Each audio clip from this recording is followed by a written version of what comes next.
Former Secretary of State Mike Pompeo, chin raised, voice firm, a grin too wide for the room. He was mid-sentence and mid-smirk. "I mean, let's be honest here," Pompeo drawled, gesturing across the table. "Representative Crockett's record is paper-thin. A lot of talking points, sure, but legislation, results? I don't see them." A low chuckle from somewhere off camera. He heard it. He liked it.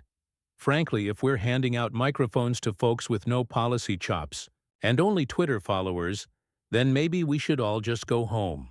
There it was, the smirk again. Tight, smug, practiced. But Jasmine Crockett didn't blink. The camera cut to her. She hadn't moved. She sat with hands folded, eyes locked on him like he hadn't just insulted her, like he'd just revealed something. The silence wasn't empty. It was pregnant. Pompeo sipped water. The moderator shifted in his chair. Someone in the crowd cleared their throat. And then she leaned forward. "Mr. Pompeo?" she said slowly, deliberately. Her voice, smoother than his, had been all night. "I didn't come here to trade insults with a man whose career has been built on towing party lines and burying truth beneath headlines." A pause. "I came here because my community sent me, and while you were shaking hands in foreign embassies, I was drafting bills that protect voters in mine." Pompeo's smirk faltered. Just slightly. "But enough. You don't see results?" she continued. "That's because you're not looking where real people live." A rustle from the audience. One or two audible hmms. "I don't have to pad my resume with titles. I walk with proof families who still have power because I showed up during blackouts. Kids learning in safer schools because I fought for funding. You don't see that?" She shrugged. "Maybe you're not supposed to." The room stilled. Even the moderator didn't interrupt. And for the first time all night, Mike Pompeo had no comeback. She only needed 90 seconds to undo his entire attack. But it felt like a lifetime. Mike Pompeo didn't just come after Jasmine Crockett. He came after a story far bigger than one name, one seat, one face. This was a man who once walked the marble halls of power with a smile that said, "I belong here." Former Secretary of State, CIA Director. A voice that thundered from White House podiums and whispered in classified rooms. And now, repackaged as a commentator, self-anointed guardian of American values, using his platform not to uplift, but to diminish. Jasmine Crockett. She wasn't supposed to rise. Not in their script. A black woman from the South, daughter of working-class roots, public defender turned legislator. Not bred for power, but pulled into it by necessity. She speaks with the fire of someone who didn't get a shortcut and with the calm of someone who's seen how systems really treat the voiceless. So when Pompeo dismissed her as a lightweight, it wasn't random. It was rehearsed. This is how it happens. Every time a woman of color steps into a room carved by old hands, there's a moment, quiet or loud, where someone tries to make her smaller. To reduce years of grassroots work into a punchline. To erase lived experience with a grin and a scoff because it's not about policy. It's about power. Pompeo's jab was never about a bill count. It was about reminding viewers who's allowed to be taken seriously, who gets to speak without being interrupted, who's presumed competent without needing to prove it. And that's why Jasmine's silence before her reply was deafening.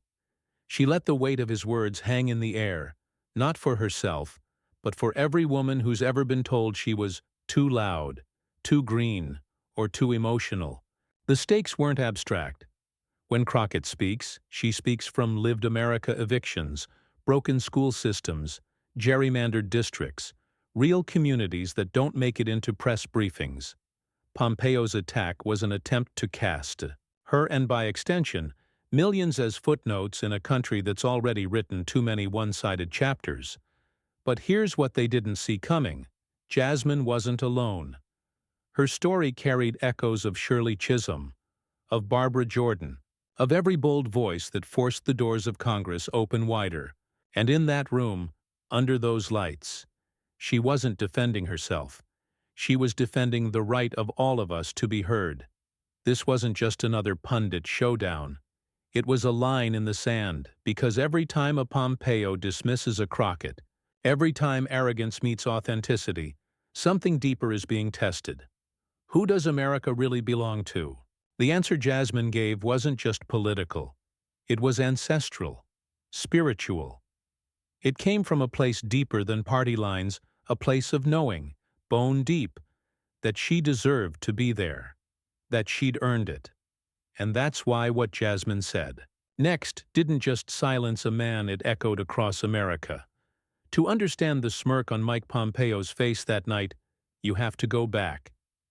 Back to West Point, where he graduated first in his class and learned early how to weaponize confidence as currency.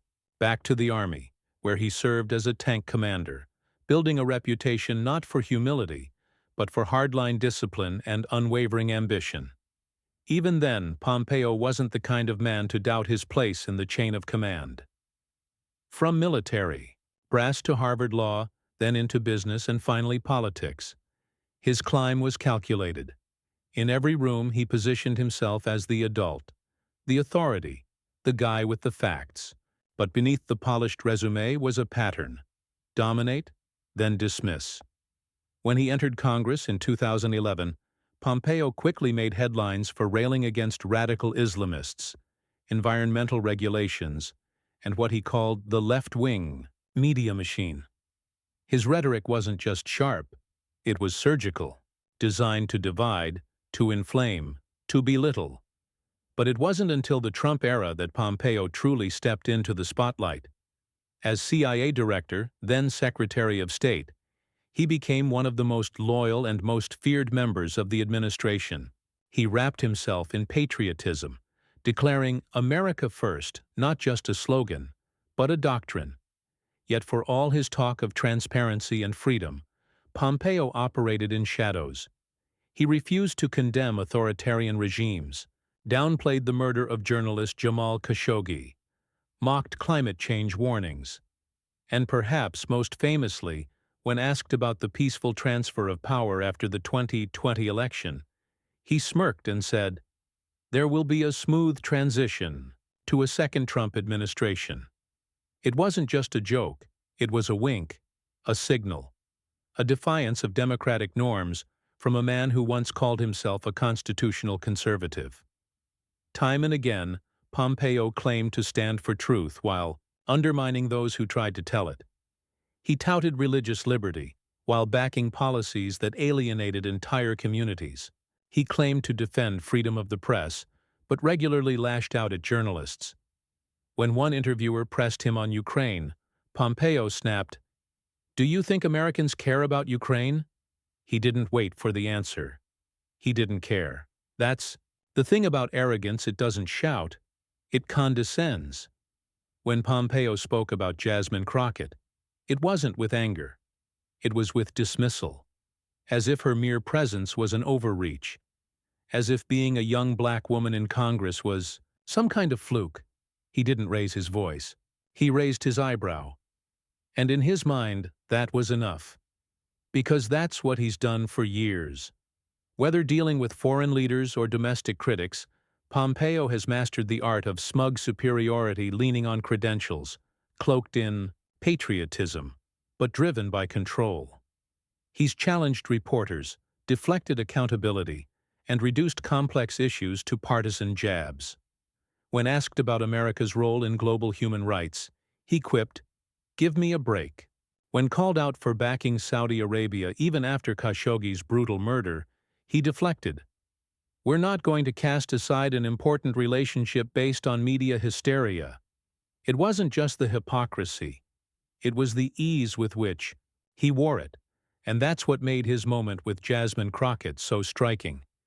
He walked into that interview armed with the same strategy: lean back, speak loud, undermine. He expected applause. He expected her to shrink, but she didn't. And for the first time, that armor, the one he'd built over decades of calculated dominance, cracked, because this time he wasn't facing another career politician playing by old rules. He wasn't facing someone intimidated by titles or table pounding. He was facing someone who'd built her career defending people like the ones his policies ignored. He was facing someone who didn't need to raise her voice to be heard. He's challenged others before and walked away smug. But this time, he picked the wrong target. Jasmine Crockett didn't grow up imagining herself in the marble corridors of Congress. She grew up watching how power treated people who looked like her, and she made a decision early. If no one was coming to save her community, she would step up and fight. Raised in St. Louis, born into a working-class family, Jasmine learned how to read between the lines of American justice before she ever stepped foot in law school. She saw neighbors criminalized for poverty, friends harassed for existing in the wrong zip code, a system that punished survival while rewarding cruelty. By the time she earned her law degree, she wasn't dreaming of corner offices, she was already in courtrooms, defending those the system tried to forget. She took the cases no one else would. Clients who couldn't pay. Clients the press wouldn't cover. People whose only crime was being poor, being black, or being ignored. She didn't just practice law, she practiced presence. In every courtroom she walked in like she belonged, even when the stairs said otherwise, even when judges looked past her, even when colleagues told her to tone it down, even when clients cried because no one had ever fought for them like that. Jasmine didn't wait to be invited into power, she made her own door. As a civil rights attorney in Texas, she built a reputation fast. Not because she was loud, but because she was effective. She challenged police brutality, exposed systemic bias. She took on local corruption and didn't flinch when the backlash came. She never ran from controversy. She stared it down. Then came the moment that changed everything. In 2020, following the murder of George Floyd, the nation erupted. Protests surged across America, and in Dallas, Jasmine wasn't watching from the sidelines. She was out there, marching, documenting abuses, representing protesters who'd been arrested for daring to demand justice. That's when people started noticing her, not just as a lawyer, but as a force. When a seat in the Texas House opened, she didn't hesitate. People told her the odds were long, that she didn't have the donors, that she wasn't polished enough. She ran anyway, and she won. In Austin, she didn't blend in. She stood out unapologetically. She didn't play politics the way the old guard expected. She wasn't afraid to say systemic racism. She wasn't afraid to call out hypocrisy in real time, even if it meant being labeled disruptive. But her constituents didn't elect her to play nice. They elected her to shake the table, and she did. From voting rights to environmental justice, she made her mark quickly. She didn't sponsor bills to get headlines. She wrote them because they mattered, because they protected people whose names would never trend. But Jasmine did trend. In 2021, when Republicans in Texas tried to ram through a voter suppression bill, she was one of the lawmakers who fled the state to stop it. It was a last-ditch move, bold, dramatic, and controversial. But it worked. It delayed the vote and forced national attention on an issue too many had ignored. That's when the internet found her.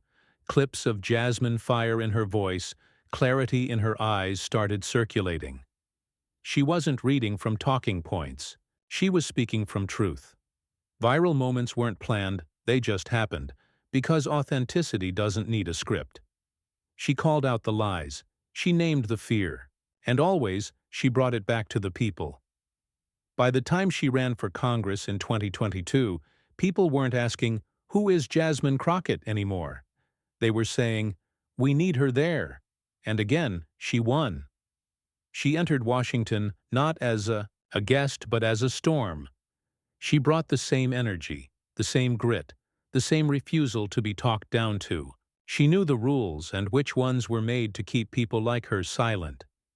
And still, she spoke. She challenged white supremacy from the House floor. She clapped back at Fox News in real time. She used Twitter not to post photo ops, but to educate and organize. She wasn't there to become famous. She was already infamous to those who feared her power, because Jasmine Crockett didn't just represent her district. She represented every young black woman who'd ever been told to wait her turn, every activist who was called too angry, every defender who showed up without a spotlight. And that's what made Mike Pompeo's attack so revealing. He didn't see any of that. He didn't see the courtroom victories, the legislative fights, the communities uplifted. He saw a woman who looked like someone he thought he could dismiss. He saw fire and thought it was just noise.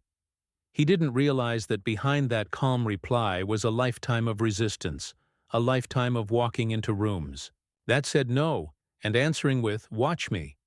And when Mike Pompeo mocked her record, he didn't realize he was unlocking a lifetime of fire. The lights were unrelenting, the kind that make sweat beads on foreheads and amplify every blink. The moderator had just tossed a softball question about bipartisan cooperation, but Pompeo wasn't interested in bridge building. He leaned in, elbows on the desk, voice edged in steel.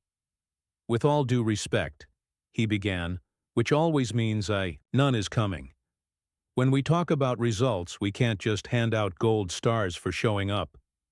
Congresswoman Crockett has been in office how long? A year?" Jasmine didn't move. "I've reviewed her record," Pompeo continued. "I'm not seeing any landmark legislation. I'm seeing tweets, speeches, noise, a lot of performance, not a lot of policy," the audience murmured. He turned slightly toward her, the kind of turn meant to dominate. "And when you strip away the identity politics and look at the facts, there's very little of substance left." A gasp, low but audible. Even the moderator shifted, but Crockett still did not react.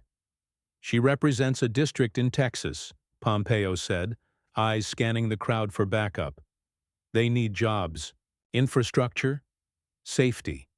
What are they getting? Cable news clips and culture wars." He smirked. Again, and this time it lingered. "The American people are tired," he said. "Tired of grandstanding, tired of politics as theater, and frankly, tired of representatives who mistake social media engagement for public service." Leaned back, arms folded like a man who believed he'd just dropped the mic. Jasmine blinked. Once, then silence. The kind of silence that stretches across seconds like rope tightening. Pompeo glanced sideways, expecting rebuttal, expecting anger, but she didn't give him either. Instead, she tilted her head, just slightly. And in that moment, that still, breathless moment, something shifted. You could see it in the front row. A woman clenching her fist, a man mouthing "wow" under his breath. The moderator looking like he wanted to interrupt, but couldn't find a reason to. Crockett sat still, not because she had nothing to say, but because she was letting his words hang in the air. Exposed, fragile, she knew the weight of silence. She knew how to let condescension crumble under its own gravity. Pompeo's smile thinned, the air thickened. He shuffled his notes, like the sound of paper could take the edge off what he'd just laid bare. But the edge was hers now, and she hadn't even spoken yet, because this was no longer just a debate. It was a mirror, Pompeo, the career politician belittling lived experience, Crockett, the lived experience, refusing to be reduced. And the cameras? They caught it all. The tension had erupted, not in shouting but in power-changing hands without a word. And then, the moment she opens her mouth, everything changes. Jasmine Crockett let the silence breathe. Not out of hesitation, but strategy, she watched Pompeo settle back in his chair, arms folded, that smug certainty still dancing at the corners of his mouth. A man convinced he'd won a battle before the other side even picked up their sword. Then she exhaled not loudly, but enough to break the air. And she spoke. "Let me educate you, sir. No venom, no raised voice, just precision, the kind that cuts deeper than shouting ever could." "You want to talk about records?" she said, folding her hands on the desk. "Let's talk. She glanced once toward the moderator. He nodded. The floor was hers. In my first year in Congress, I co-sponsored over 120 bills. Not one-liners, not optics, real policy, real communities, real stakes. Pompeo shifted. Subtle, defensive. I helped pass the Voter Empowerment Act, she continued. Legislation that protects access to the ballot, you know. That thing democracy is built on. A few heads in the audience nodded. The silence was no longer against her. It was with her. I wrote provisions that directly impacted communities hit hardest by environmental racism. Parts of Texas where children have asthma rates 4 times the national average because they live next to chemical plants. Your administration deregulated. A soft gasp.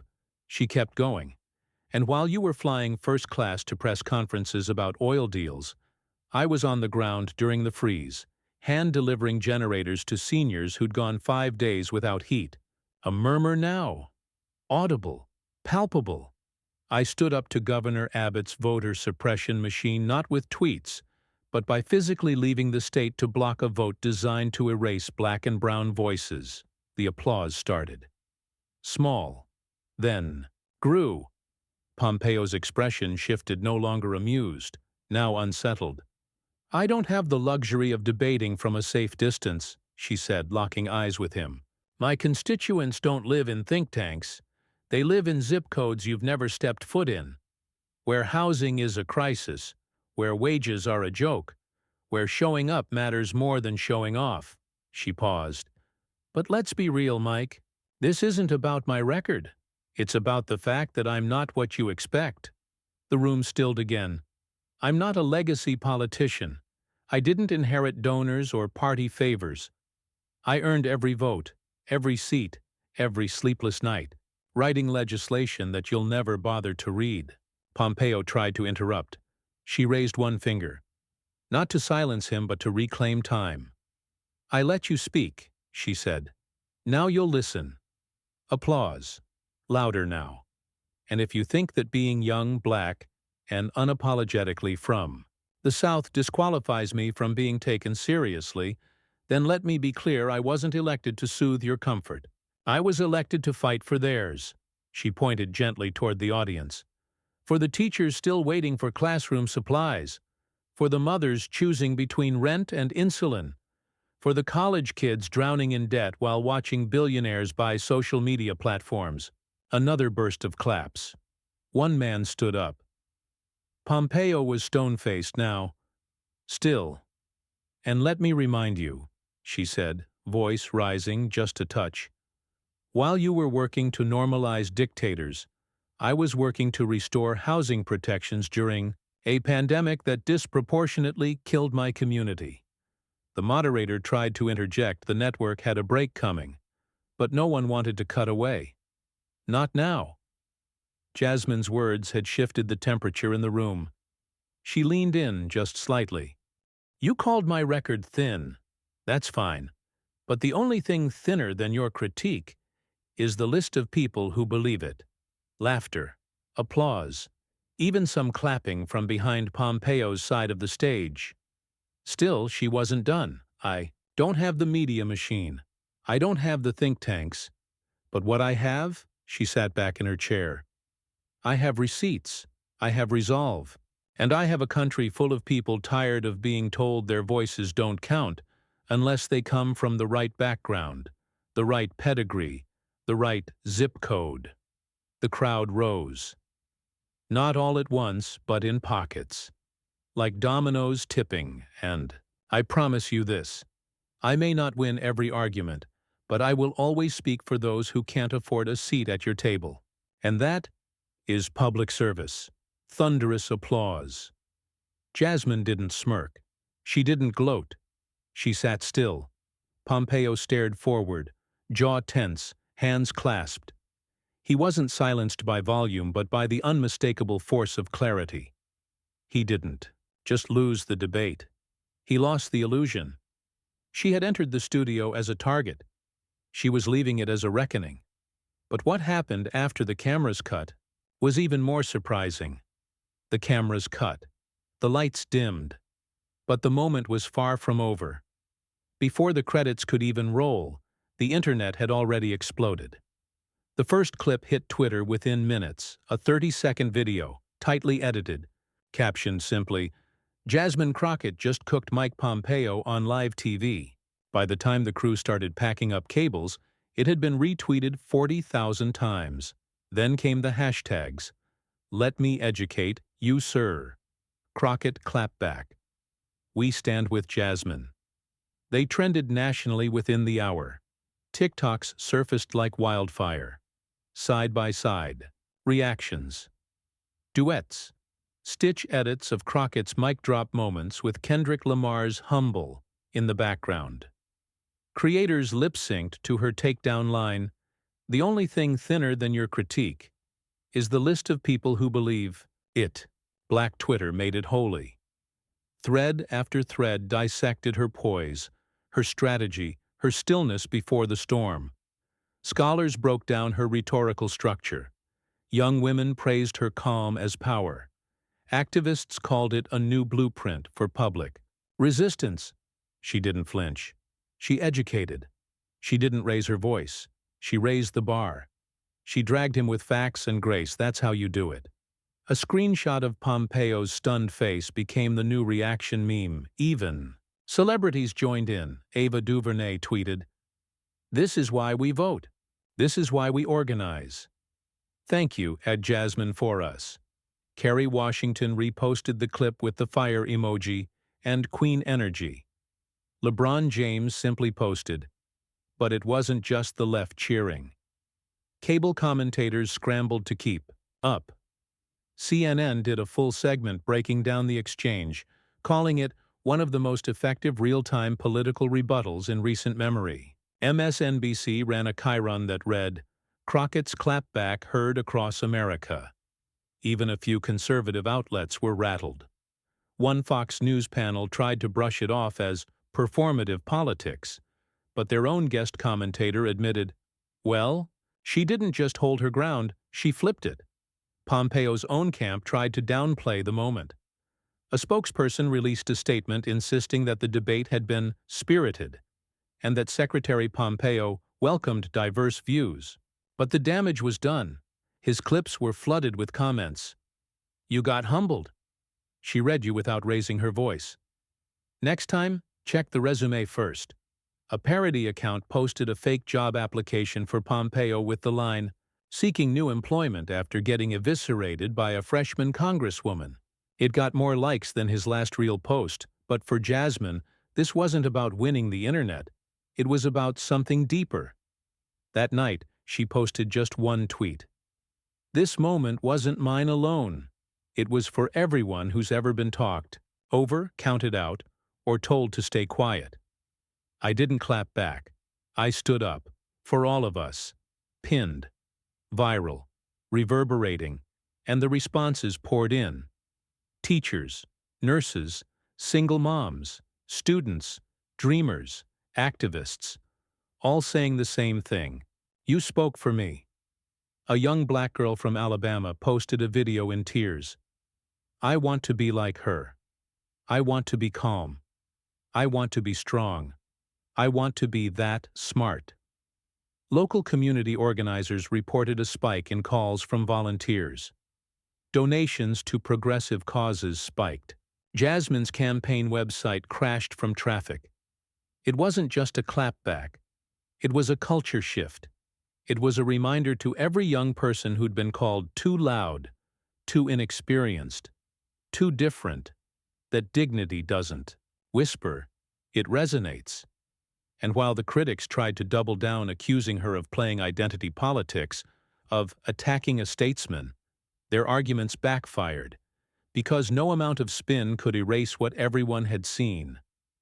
Woman owning her power, calmly, completely, and the country noticing. But Jasmine didn't just walk away. She turned the moment into a movement. In a country addicted to volume, it's easy to mistake loudness for strength. For too long, power has dressed itself in entitlement in raised voices, polished resumes, and the illusion of certainty. Mike Pompeo brought all of that to the stage. Titles, tenure, tactics. But when it came time to speak with truth, it was Jasmine Crockett, calm, poised, resolute, who carried the room. Because real power doesn't shout. It resonates, and what happened that night wasn't just a debate between two politicians. It was a mirror held up to the nation. On one side, a legacy figure who believed experience alone earned him the right to belittle. On the other, a woman whose experience wasn't written in titles, but in trials, who knew what it meant to stand alone, to fight uphill, to speak when the world tells you to stay silent. Jasmine didn't win because she had the best zinger. She won because she told the truth. She didn't posture. She revealed. And in doing so, she reminded us that integrity will always outlast arrogance.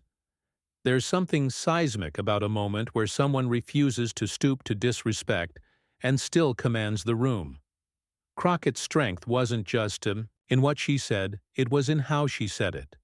Without shouting, without rage, without giving the smirk on the other side what it wanted. That restraint, that depth, shook the political stage in a way no memo ever could. And when she posted afterward, she didn't gloat, she didn't spike the ball. She simply wrote, "I speak because others can't. I fight because others have been told they shouldn't. And I show up always because representation without voice is just decoration." It was a quote that rang louder than the exchange itself. It made its way onto posters, into classrooms, across protest signs.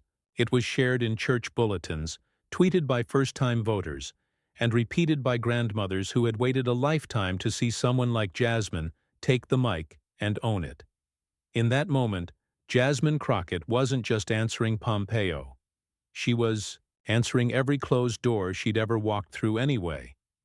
And with every word, she built a new one behind her for someone else to walk through next, because that's what legacy truly is.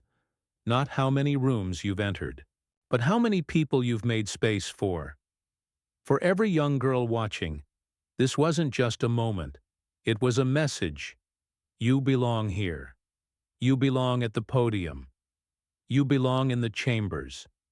You belong at the table not as a guest, but as a builder. And the next time someone tries to reduce your story to a footnote, you'll know what to say. You'll know how to stand.